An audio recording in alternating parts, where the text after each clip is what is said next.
730 delegates, 44 nations, 22 days of negotiations in a mountain hotel in the northeastern United States. And one agreement that still determines how much your salary is worth, why your savings lose purchasing power every single year, and who actually controls the movement of money on this planet. This is not a story from the past. This is the blueprint of the present. And it began in the summer of 1944, while the world was still on fire. If you want economic history that actually explains the present, subscribe to the channel. Every video in this series connects what happened decades ago to what you are paying today. July 1944. Normandy had just survived the invasion. The Pacific was still thundering. Soviet forces were pushing west. The Japanese Empire was still holding. But several hundred economists and finance ministers already knew the war would end. And the question was not who would win militarily. The question was who would control money after the victory. Because in the 20th century, control over money is control over the world. To understand why the stakes were so extraordinarily high, you need to go back 20 years. After the First World War, the world tried to restore the gold standard, a system where every national currency was backed by a fixed amount of gold. It seemed logical and stable. In practice, it turned into a catastrophe. When the Great Depression hit in 1929, countries began competitive devaluations. Each one dropped its currency to make its own exports cheaper and pull more global demand toward itself. That triggered retaliatory moves from neighbors. Tariff wars escalated. Protectionism strangled trade routes. Within a few years, the volume of world trade collapsed by 65%. These are not abstract statistics from a textbook. In 1930, the United States Congress passed the Smoot-Hawley Tariff Act. Import duties jumped to record levels.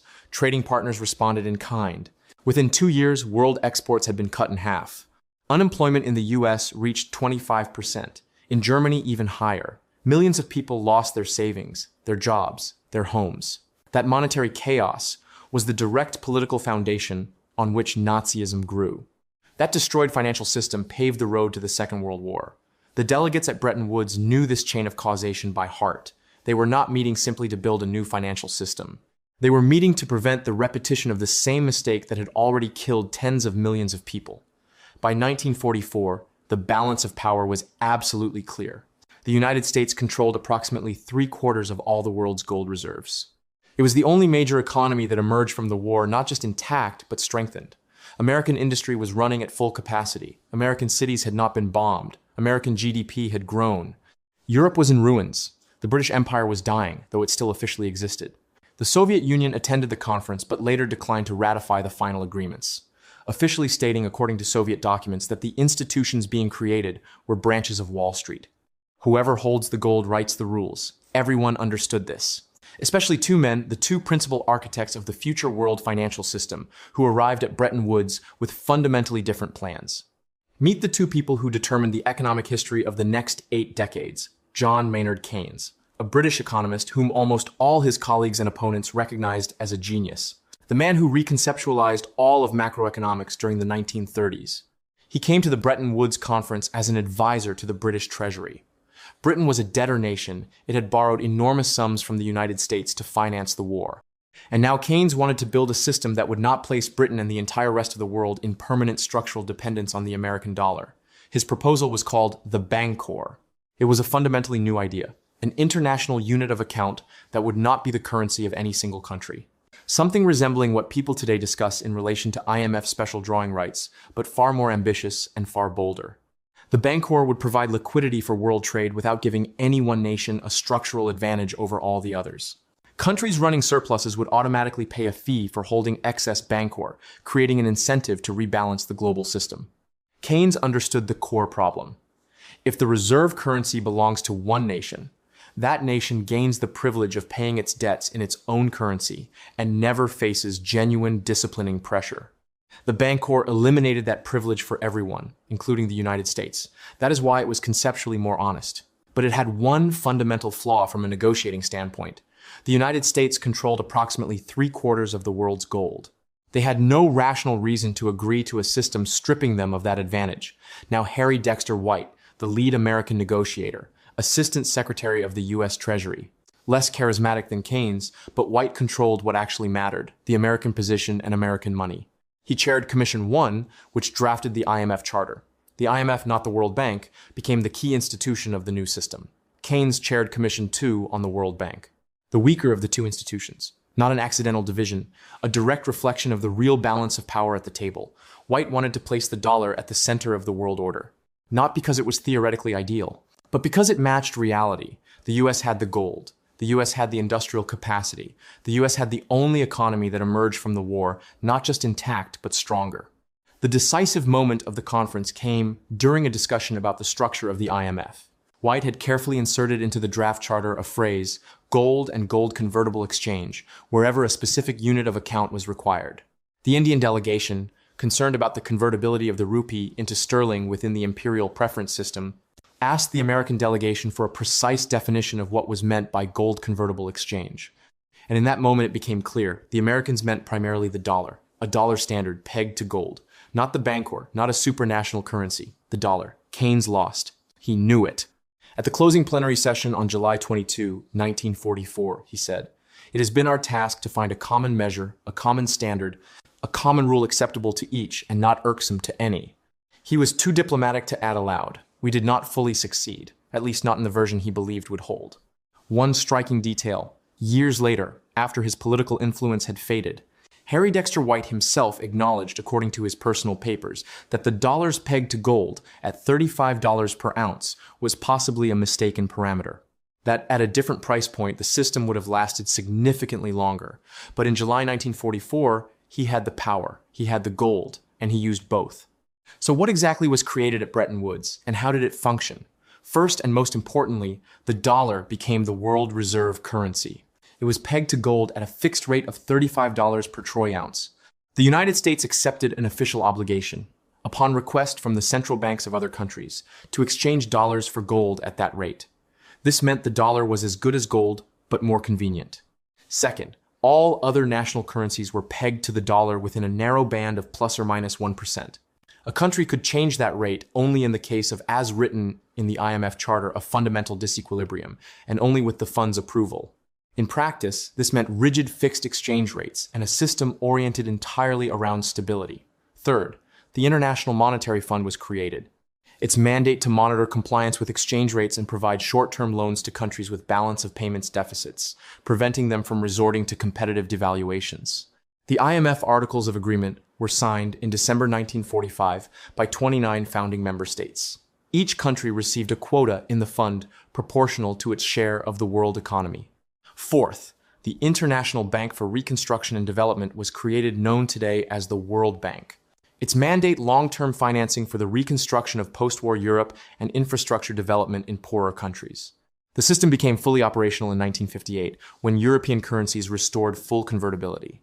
Until that point, it functioned only partially. And here is what matters. It worked. It worked well. For nearly 30 years. World trade volume grew from $58 billion in 1950 to $131 billion by 1960, more than doubling in a single decade. Europe recovered with astonishing speed. The German economic miracle, the French Monnet Plan, the Italian economic miracle. Japan rose from the ashes of war to become a global industrial power. Exchange rates were stable. Inflation was contained. World trade grew without the currency upheavals that had destroyed the 1930s. In this period, the United States enjoyed what French Finance Minister Valéry Giscard d'Estaing in 1965 aptly called the exorbitant privilege. The US could fund colossal expenditures, military bases worldwide, the Marshall Plan, the Korean War, aid to allies simply by issuing dollars. Because the entire world accepted dollars as the equivalent of gold. This was an unprecedented geopolitical and economic head start. If Germany wanted to buy oil, it first needed to earn dollars by selling something to the American market or obtaining a dollar-denominated loan. The United States had no such constraint. They could simply print. That is the exorbitant privilege in its literal sense. The right to issue the world's payment instrument without immediate consequences for your own economy. But embedded inside that privilege was the mechanism of destruction. It was there from the very beginning. No one except Keynes wanted to say it out loud in 1944. If you have been watching this series and finding it useful, subscribe now and hit the notification bell. The next video in this series examines what replaced Bretton Woods, the petrodollar system, and why its architecture still determines oil prices today. On January 28, 1960, economist Robert Triffin, Belgian by birth, American by citizenship, professor at Yale University, testified before the Joint Economic Committee of the United States Congress. His book Gold and the Dollar Crisis was published that same year by Yale University Press. Triffin said roughly this: the system is broken, and it was broken from the start. Not because of anyone's specific mistake, but because of a built-in mathematical contradiction. Here's the essence of that contradiction now known by his name. For the world economy to grow, countries need dollar reserves. Without dollars, international trade under the Bretton Woods system is impossible. Therefore, the United States must supply dollars to the global system. How? Only one way, through a balance of payments deficit. Spend more than you earn. Military spending abroad, aid to allies, foreign investment, all of this exports dollars. This creates dollar liquidity for the entire rest of the world. But here's the trap. If the US permanently runs a deficit, dollars accumulate overseas. Over time, foreign central banks hold more dollars than the US holds gold in its vaults. And then the obvious question arises: what if everyone comes at once to exchange their dollars for gold? The US cannot fulfill its obligation. Confidence in the system collapses. But if the US stops the deficit, restores a balanced budget, stops exporting excess dollars, the world economy loses the liquidity it needs. Trade slows. A deflationary spiral begins. The same collapse as the 1930s in a new version. Two horns of one dilemma: either a deficit with growing instability or a surplus with the suffocation of world trade. No third option exists as long as the dollar simultaneously serves as the national currency of the United States and the world reserve currency. Think of a bank issuing depositors receipts for gold. At first, receipts match the gold in the vault, then slightly more, then far more, until depositors arrive to claim their gold. Then either the bank says no or the vault runs empty. That is exactly what happened to Bretton Woods. The United States was the bank. Dollars were the receipts. The world's central banks were the depositors. Already by the early 1960s, American dollar liabilities to foreign central banks had exceeded the US gold stock. By the end of 1959, foreign dollar holdings already surpassed the entire American gold reserve. Officially, an ounce of gold cost $35. But on the London market in the autumn of 1960, it could already be bought for $40. The market reflected reality more accurately than the official rate. Stop for a second. The system, built as a guarantee of post-war stability, contained an embedded structural contradiction from its very first day of existence. Not from the moment something went wrong, from the moment the agreement was signed in 1944. This is exactly what Keynes had seen. Exactly why he proposed the Bancor, a supranational unit of account that would not depend on the balance sheet of any specific country. His proposal was rejected, and 16 years later, his logic was confirmed by mathematics. The response to Triffin's warning is telling. President-elect Kennedy, in December 1960, discussed with his incoming Undersecretary of the Treasury the relevance, his words, of Bob Triffin's thinking for defending the dollar. The problem was understood at the highest level, but structural reform was politically impossible. Too many interests were tied to the dollar status quo. Instead, they applied tactical patches: the gold pool, special foreign currency bonds, a capital outflow tax, moral pressure on allies. Each measure bought time, none solved the problem. American economist Brad DeLong wrote about this directly. On almost every point where Keynes was overruled by the Americans during the 1944 negotiations, events subsequently proved him right. One man lost the argument, turned out to be correct. This is not conspiracy theory. This is structural analysis. And Triffin was precise enough that history named the phenomenon after him. If the 1950s were the golden age of the Bretton Woods system, the 1960s were the decade of its slow destruction. Vietnam. The United States became mired in a war costing tens of billions of dollars annually. Those dollars were exported overseas as military expenditures and accumulated in the central banks of Asian and European countries as dollar reserves. US gold reserves were draining. Meanwhile, spending inside the country grew through Lyndon Johnson's Great Society programs: education, healthcare, poverty reduction, guns and butter simultaneously. And all of it paid for in dollars. The harshest position was taken by Charles de Gaulle. The French president, whose economic advisor was Jacques Rueff, publicly called the dollar privilege an unjust arrangement of the world order. At a press conference in February 1965, de Gaulle stated that the condition in which the dollar is the international means of payment is a privilege without reciprocal obligations intolerable in the long run. France began systematically converting its dollar reserves into physical gold directly at the official rate of $35 per ounce, exactly as the Bretton Woods system obligated. De Gaulle was completely correct from a contractual standpoint. The United States had made an obligation. France presented it for fulfillment. The United States was required to comply and handed over gold. To defend the parity, in 1961, 8 nations, the United States, the United Kingdom, West Germany, France, Italy, Belgium, the Netherlands, and Switzerland created what became known as the gold pool. They jointly intervened in the London gold market, maintaining the price at $35 per ounce and preventing the public divergence between the official and market rate from becoming visible.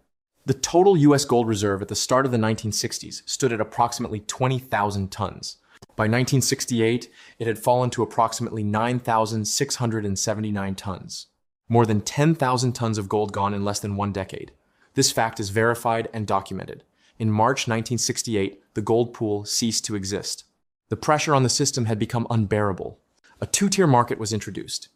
The official price of $35 was maintained for transactions between central banks, while gold traded freely on the private market at a price reflecting real demand. This was a temporary patch. Everyone understood it would not hold long. The system survived another 3 years. But already in name only. Stay with this analysis until the end. What happens in the next block explains why the dollar survived after the gold standard collapsed, and why that matters for everything you earn and spend today. August 15th, 1971, Sunday evening. President Richard Nixon interrupted the broadcast of a popular television program and addressed the nation. Just before this, word had come through. Britain had requested the conversion of approximately $3 billion of its dollar reserves into American gold. This was an entirely lawful demand, fully consistent with the letter and spirit of the Bretton Woods Agreement. But for the United States, it was the final straw. Nixon announced the temporary suspension of the dollar's convertibility into gold. The word temporary was a critical detail. Technically, this was a direct violation of the obligation the United States had assumed at Bretton Woods 27 years earlier. Politically, it was presented as a protective measure against international speculators attacking the dollar. Nixon also introduced a 10% import surcharge and a freeze on domestic prices and wages. It was an economic reversal of 180 degrees. World markets opened on Monday and understood the rules had changed. The dollar fell against the German mark, the Japanese yen, and other currencies. The fixed exchange rate system disintegrated within months. This temporary solution was never reversed. In 1973, a further devaluation of the dollar followed. In 1976, the Jamaica Accords officially and permanently buried the Bretton Woods system. Fixed exchange rates were replaced by floating ones. Gold ceased to be a monetary anchor for any currency. The world entered the era of fiat money, money that is worth whatever the government says it is worth and no more, without an external constraint, without a gold peg, without a mechanism forcing governments to discipline their finances through convertibility. Notice what happened next. The dollar did not collapse. It continued to dominate. Why? Several reasons. First, financial infrastructure. The entire world oil market, the entire commodities market had been built in dollars over 3 decades. That does not change overnight simply because the rules of the game shifted. Second, the petrodollar order. In 1973 and 1974, the United States reached arrangements with Saudi Arabia. OPEC oil would be priced and sold exclusively in dollars. In return, American security guarantees and weapons. This created a new foundation for dollar dominance without gold. Any country that wanted to buy oil on the world market first needed dollars. The circle closed. The gold peg had died. But the peg of global dollar demand through oil was recreated with a different physical asset, with the same consequences for everyone else. Third, nothing better appeared. The British pound was weak. The German mark was confined to the German economy. The Japanese yen had a smaller market. The euro would not appear until 1999 and never displaced the dollar. The dollar remained not because it became better, but because every alternative turned out to be worse. According to IMF data, the dollar today constitutes approximately 58% of all global central bank foreign exchange reserves. That is an enormous figure. But it is also a historical minimum for the dollar in the 1970s. That share exceeded 80%. The decline is slow, but it is steady and uninterrupted. De-dollarization is real and ongoing, slow, inconsistent, but real. China is advancing the yuan through bilateral trade arrangements. BRICS is discussing alternative settlement mechanisms, though no concrete architecture has emerged. Russia accelerated the shift to national currency settlements after sanctions. Central banks are buying physical gold with increasing intensity, especially since 2022, but resist the temptation of simple conclusions. De-dollarization does not mean dollar collapse. The Jamaica Accords of 1976 were also seen as the end of dollar dominance. 50 years later, the dollar still holds more than half of global reserves. Financial inertia is enormous. The yuan has strict capital controls. The euro never became a genuine competitor. No alternative has emerged. The structural problem remains. The global financial system needs a reliable reserve asset. And humanity has still not created anything better than the dollar despite all its flaws. None of the dilemma Keynes identified in 1944 has been solved. The Bancor, a supranational reserve unit independent of any specific country's deficits, was never created. IMF special drawing rights, the closest existing analog, never achieved the scale and role that Keynes and Triffin considered necessary for a sustainable system. The Triffin Dilemma never went away. It evolved. The United States remains structurally compelled to supply dollars to the global system through a trade deficit. That deficit is not evidence of managerial weakness or mistaken policy. It is a structural requirement of a global financial system built on dollar liquidity. For the world economy to grow, dollars are needed. For new dollars to appear in the system, an American deficit is needed. This is a trap. There is no easy exit. On almost every central point of the 1944 negotiations, the need for a supranational reserve unit, the structural dangers of a single country reserve currency, the impossibility of indefinitely combining a domestic currency with a global reserve function. Subsequent history validated the side that lost the argument at Bretton Woods. The next time you see news about de-dollarization, about BRICS settlements in national currencies, about central bank digital currencies, about gold's reserve status, remember July 1944. Remember the argument between Keynes and White, because that argument did not end. It continues, with different names, in a different language, before different microphones. Keynes versus White today, that is China versus the United States, the yuan versus the dollar, a multipolar financial system versus a unipolar one. The architectural question has not changed by a single degree. Whoever issues the reserve currency gains the exorbitant privilege, and everyone else pays for it. 80 years ago, in a mountain hotel in the state of New Hampshire, a decision was made that answered that question for several generations. Today, the world is searching for the answer again, and again has not yet found it. The problem is the same. If this breakdown helped you see how the financial system you live inside actually works, subscribe to the channel. Because the next episode is about what replaced Bretton Woods, about the petrodollar order, how it is built from the inside, why its cracks are becoming more visible every year, and what happens to all of us if it starts to give way. See you then.